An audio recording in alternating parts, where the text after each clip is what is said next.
পুরো পরিবার যখন মারা গেলেন, আমার মা এখানে এসেছিলেন, জাস্ট এই রাস্তায়, পাশের রাস্তায় ছিলেন।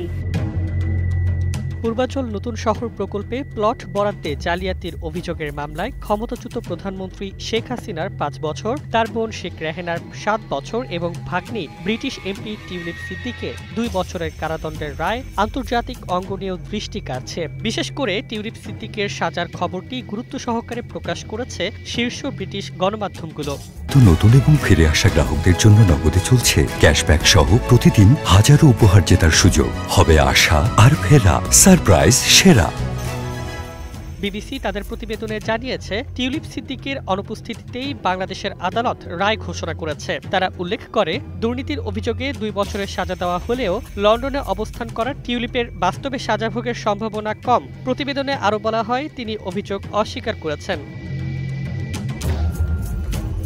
রয়টার্সে শিরোনাম করেছে, দুর্নীতি মামলায় ব্রিটিশ এমপি টিউলিপ সিদ্দিকির ২ বছরের কারাদণ্ড। সংস্থাটি জানায়, প্লট বরাদ্দে জালিয়াতির অভিযোগে রায়ের সময় টিউলিপ আদালতে উপস্থিত ছিলেন না এবং অনুপস্থিতিতেই রায় দেওয়া হয়।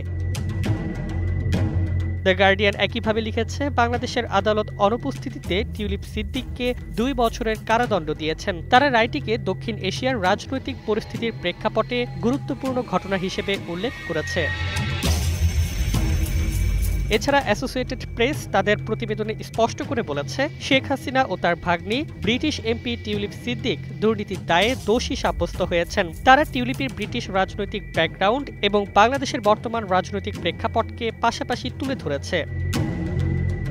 আন্তর্জাতিক গণমাধ্যমে টিউলিপ সিদ্দিকির সাজার খবর এভাবে কেন্দ্রে চলে আসায় মামলাটি শুধু বাংলাদেশের সীমারেখায় নয়, বৈশ্বিক পর্যবেক্ষকদেরও নজর কাড়ছে।